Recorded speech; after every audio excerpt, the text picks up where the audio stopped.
제가 구약 성경 이야기들 중에서 어렸을 때 아주 동경해왔던, 그러니까 그 현장에 있었으면 하는 현장들의 기록들이 있습니다.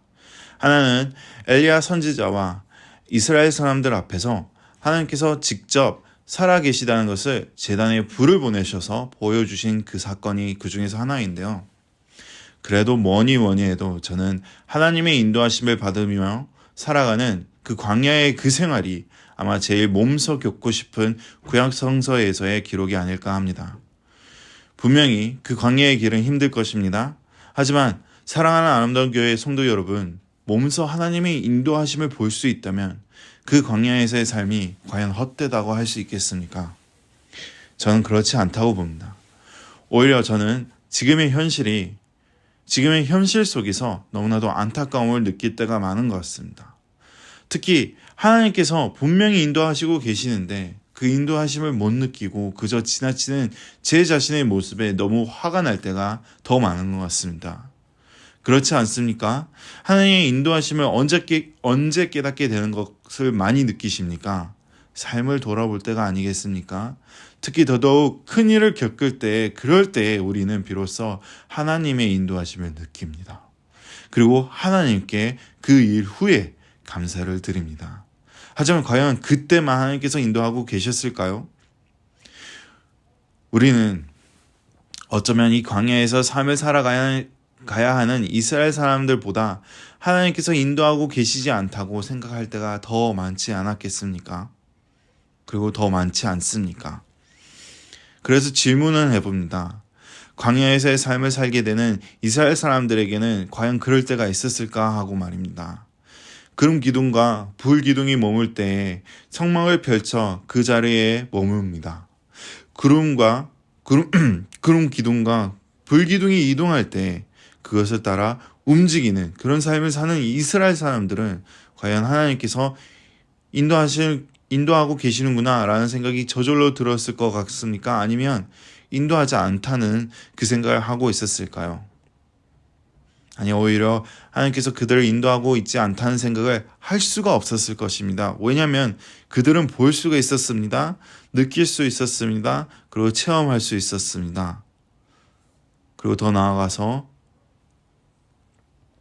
그들에게는 과연 하나님의 그 인도하심이 광야에서만 이루어진다고, 그리고 그 후에는 그들이 멋대로 살아가게 된다고 그렇게 생각을 했었을까요? 그 죽음의 길 가운데서만 하나님께서 인도하시고 그 후에는 내버려 두시는 분이라고 생각했었을까요? 아니라는 겁니다. 분명히 그들이 믿는 하나님께서 그들을 인도하고 풍요롭고 아무 문제 없을 때에도 자기가 원하는 대로 살도록 놔두시지 아니하고 계속해서 인도하는 하나님으로 알고 있었을 것입니다. 우리가 믿는 하나님은 분명히 우리가 죽음의 광야에서도 살아남으시기를 원하시는 분입니다. 하지만 더더욱 우리가 그 광야의 길에서 나와서 계속해서 함께 하시기를 원하시는 분이 바로 우리의 하나님이시라는 겁니다. 사랑하는 아름다운 교회 성도 여러분, 우리를 인도하시고 계시는 하나님은 항상 우리의 삶 속 가운데서 인도하고 계십니다.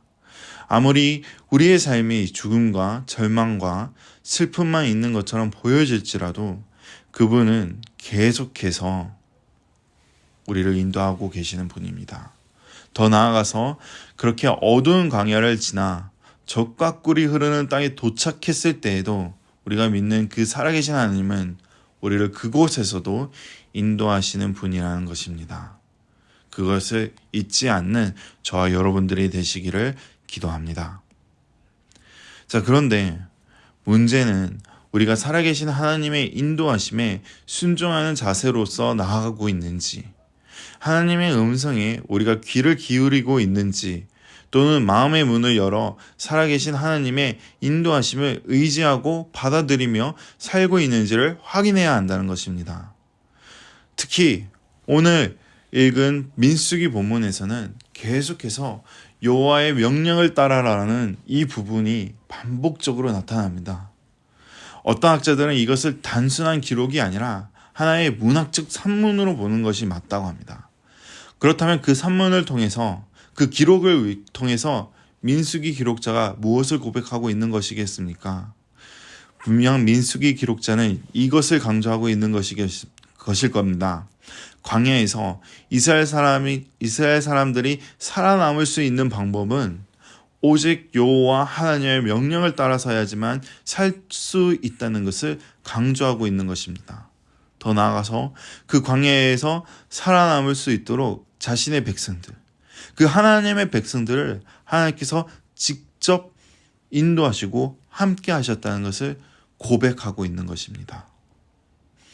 저와 여러분은 하루하루 어떠한 고백을 하며 살아가고 있습니까? 그리고 하나님께서의 인도하심을 어떠한 생각을 가지고 바라보고 계십니까? 우리는 하나님의 인도하심을 우리의 삶 속 가운데에서 하나의 살아남기 위한 방법으로 바라보고는 있지 않습니까? 우리는 오늘의 본문에서 나오는 이스라엘 사람들처럼 이 광야에서, 이 삶 속 가운데에서 살아남기 위한 유일한 방법으로 하나님을 바라보고는 있습니까? 오히려 그렇지 못하고 있지는 않습니까? 사랑하는 아름다운 교회 성도 여러분, 하나님께서는 우리를 항상 인도하시는 분입니다.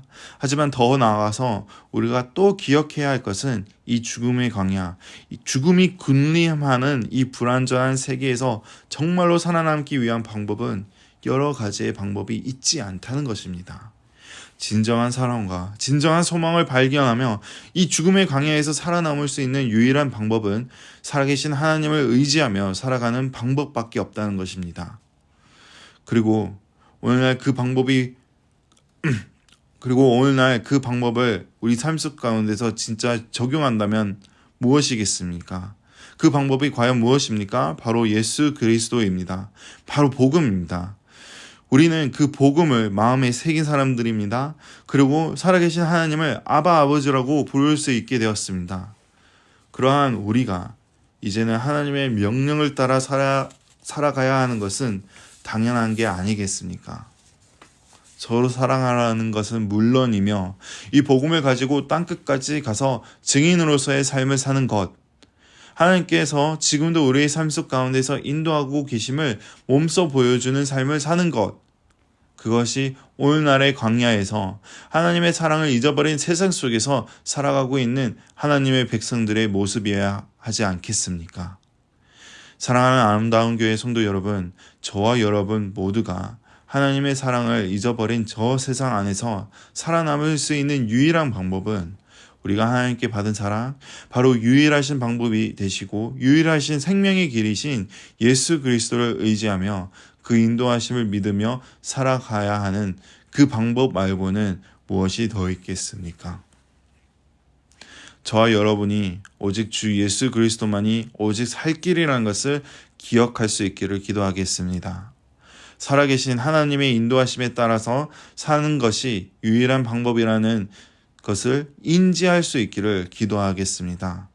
그 사랑의 하나님의 명령에 따라 사는 것이 광야에서 유일하게 살아남을 수 있는 방법이라는 것을 다시 한 번 더 마음에 새기며 그렇게 살아가는 하나님의 백성들이 되시기를 기도하겠습니다.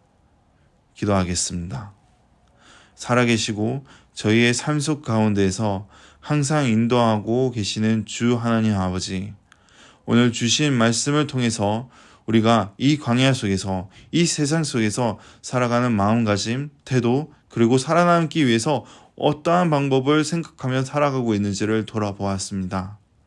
주님, 저희들이 하나님을 잊어버린 세상 속에서 살아남을 수 있는 방법은 오직 주 하나님의 명령을 따라서 살아가야 한다는 것을 잊어버리며 살아간 모습이 많았음을 고백합니다. 주님, 용서하여 주시옵소서. 주 하나님, 저희가 오직 살아계신 하나님의 인도하심을 바라보며 살아갈 수 있도록 도와주시옵소서.